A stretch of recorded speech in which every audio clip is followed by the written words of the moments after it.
It was kind of silly when they brought out the iPads to us. You have no idea. Oh, sorry. It's okay. Alright, so this is like totally the same line of thought as him. Like it hit me today, I was talking to my supervisor. I work for a retirement system, and I never ever considered a pension before in my life. I'm 22, and so the thought of saving for when I'm old and gray and decrepit never crossed my mind. And now it's all I think about every day, and I give people advice about it. And I talk to people who are at the ends of their lives and have no money. So what I'm thinking is if there was some way we could create the same incentive that there is right now to spend money constantly. People want to consume all the time, instant gratification.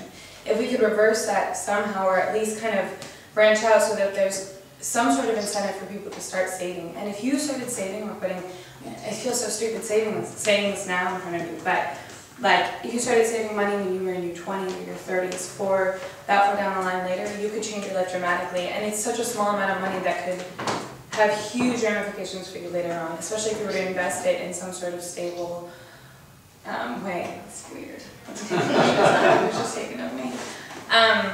So anyway, I kind of threw it at my supervisor because she has kids who are in school right now, and school is ridiculously expensive, and they're all going to private institutions. And so she was saying that they kind of have the idea with, I think they're 527s. Is someone? 527. It's a college fund, right? It's not. Yeah, or it's something like that. It's like you put the money aside for your child, and you're supposed to be saving for them while they're in school.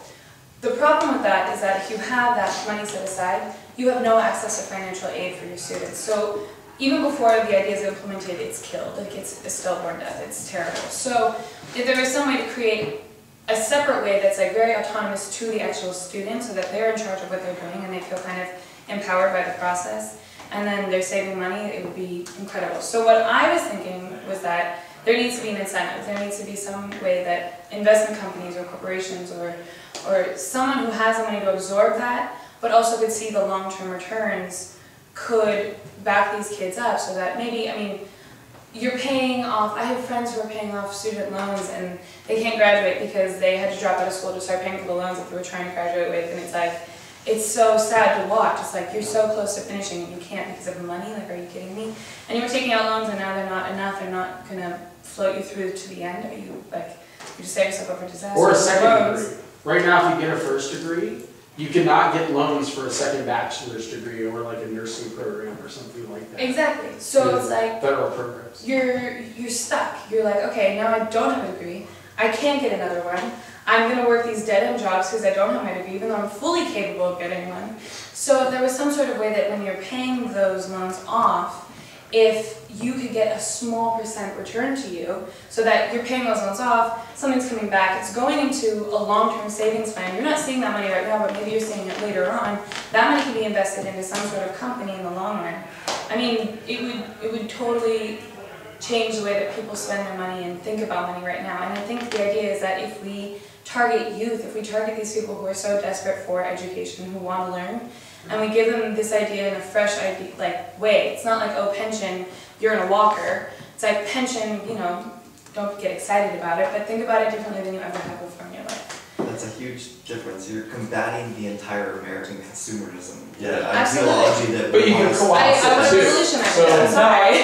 That's what we're based on. We're a nation of debt. We're a nation of spend and spend and but spend. you're fighting that entire ideology. So you're saying it's a terrible idea? No. I think it's a great idea. Brian's like, I'm just really wrapping in your chariot. But what I'm saying is, I never ever considered, I started working in restaurants when I was 16 because I was like, screw this, I want to be independent. Right. And I would buy like $100 jeans at 16 and I was still growing, and so I wore them for like a week and I was like, man, where did these hips come from? There is an existing program out there called You Promise, and I believe like McDonald's was one of the founders, and there's a couple other. I really don't trust it. I agree. I think it's probably been fairly ineffective, right, overall. Okay. But the idea is that, I don't know if you get a card or how it works, I've just seen their promotions at different places. And the idea is somehow when you spend money at that establishment, they put a certain, obviously very small amount, towards some 527 or something program. For you as an individual or for? No, for your children. It's supposed to be for your children. The idea would be like, you promise that you're going to send them to college, and somehow every time you go buy a Big Mac, it helps them towards that goal. I know it sounds ludicrous, but that's the... What I'm saying is absolutely ludicrous, but it's so logical. And the American dream of like, I want to spend all my money before I have it, That's retarded, and that's how we've been existing, and that's why our country is in debt, and we don't have money for education, so then our people are all in jails, and I mean, the entire thing is a crazy setup. Yeah. Well, like, what I'm thinking is like Discover Card gives you cash back. Like, what if you did something like a credit card, and like instead of cash back, it goes into a retirement account, so the more you spend, the more you're saving, and it's always a percentage of whatever. Doesn't Chase do something where they take they round up your bill and then they put that into a savings Bank account? of America does. Bank of America. I know somebody does that because I'm at an account at that bank. No, They keep telling me that. I'm like, well, I don't care. I just got my money. Doesn't that take away your rights though? Yeah. If someone else is deciding how they're gonna spend your money, doesn't that eliminate your No, rights? it goes into a fund. You can dictate how you use it. Yeah, and maybe kind of gear with like your IRA or whatever. That's exactly what I was thinking. Yeah. So there needs to be a reward program in place to create this incentive. But I took it one step further and I said, what if we had a reward system based on, by the end of the year, you have reached this goal, you've met this amount, you get a free flight. And somehow, like, we've connected it to airlines, or we've connected it to something so that you finish a year, you've saved, what, $500? Because if you think about it, that's not that difficult if you're working. I mean, maybe not that much. Maybe I'm Well, there's that whole idea too of gamifying everything, right? And I think retirement's right for that because there's so little, like it's such a pain in the ass for me to go through my UBS and all those reports and everything and see everything. What's the one company I was signed up for a while where they take your bank account? Mint. So a mint for retirement, I think, is an excellent idea. If I could see that more clearly and like got like more feedback and more positive or if response. it was discussed in a manner that you could actually enjoy talking about it. Right. You're not talking about it in like 5-syllable words that make no sense. And you start talking about it, you're not with a being intimidated. prospectus and some long bullshit. Yeah, and some like, guy's just trying to sell you because he's going to make a commission. Exactly, and he's trying to scare you. He's trying to alienate you and he's trying to scare you. He's like, you're going to get old, you're going to be afraid, you're going to die. And you're like, wow, I don't want to talk about this at all. Like, that just, it killed it for me. I think one of the reasons people at 20s and 30s don't save because they say, okay, well, I don't have any money, I don't need to save, but also under 40 you need to get to. So like, I wonder if like you put in money when you're 21, say, okay, you're age 65, you're going to have this much money. Exactly. So if you put in this more money, you're going to have more money. It's like, oh, this is awesome. I think there's Exactly. certain laws about how you would present that information. Oh, okay. Because you're going to overpromise. No, but if you open with a disclaimer, because people are adamant about not listening to disclaimers, they are incredible. But if you put a huge one at the opening, and then you just went from there, based on the last, you could save millions of 20 years or dollars. something, Like if you said that to people, and then you said, but look, it's not completely possible if you're not going to be pragmatic about it, and we want to set up a program for you that keeps you excited about it along the way. Well, again, it's one of those banks I'm signed up for. Supposedly, every time you go below a certain amount or something, it sends you an alert, like you're spending a lot right now. So what if it said, like, you're not saving enough right now? Exactly. That's Or a good, this was your goal. This is, Mint does that. This is your goal. This is where you are. Mint, the gentleman behind you. Yeah, one thing I was gonna say is, there's a lot of companies like T. Rowe Price, Charles Schwab, TD Ameritrade, Fidelity, and I would also say some of the bigger firms, maybe a Merrill Lynch.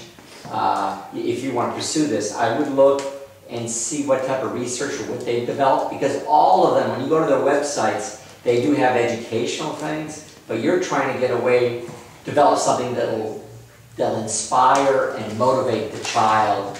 but besides E-Trade, who's marketing to the younger investors? Nobody. Oh, I would say a lot of banks, a lot of people in the financial industry do have programs to, you know, and I mean, the first one that appealed to me was one of these back in my That's the problem. So- Wait, I'm sorry. Really quickly, Nicole. So when I was in high school, I had to work. Like it was a requirement. My parents said if you want to do everything, you have to have a job. So I had a job and I would blow my paychecks, like Francesca was saying. So thinking about that, like the pension plan with city employees, they take a percent of it, you can't touch it, and it's put away. So what happens if maybe the state or whatever would take a percentage of my paycheck if I signed up for this program and said tax-free, we keep it until you go to college? I just wouldn't mention the word pension. Still what to do with politically Especially charged San word. Francisco. Still the fact that they're taking it, it's an incentive. Like Right. I worked in high school, I really wish I would have saved more of what I made in high school. Oh my God! If we had started saving when we were in I mean, high school. basically what you're saying is you want more Social Security taken out of your paycheck. No,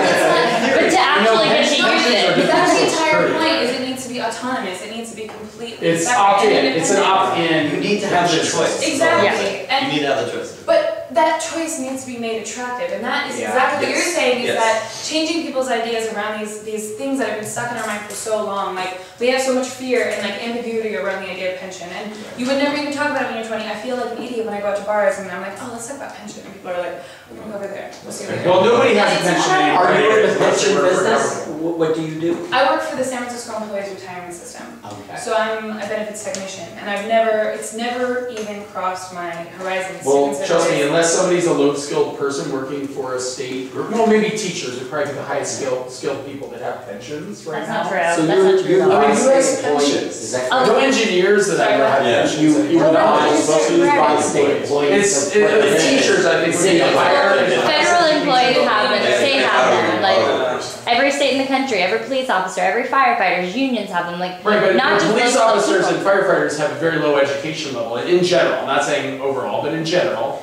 You know, it's we're the ones a, that look like idiots if we don't have a pension and we haven't saved for our lives, and then the police are living off of millions of dollars. well, but yeah, they've all Or kind we're of gonna save like them worked for the 70. pension system, but Yeah. then their unions have Or we worked also a long like- time. Meanwhile, let me say, I'm That's generally, 10. I'm That's a 10. leftist and I support pensions and unions and whatnot. I'm just saying that nobody in my generation and above has ever even considered a pension. But that's It's what I'm saying. like no companies offer it. It's like the way, the vernacular They that got sold surrounds the away. concept, They got sold like away. the entire way that we view it, the entire way we talk Right. about it, the entire way we feel about it, that's what needs to change. Well, but And it that's, did, I mean, right? There that's was easy to have, at this point, 401ks. information sharing and a way that people get excited about ideas. Sorry, I'm done. But You're fabulous. can I say something? Yeah, go ahead. I think you're on the right track, but it's,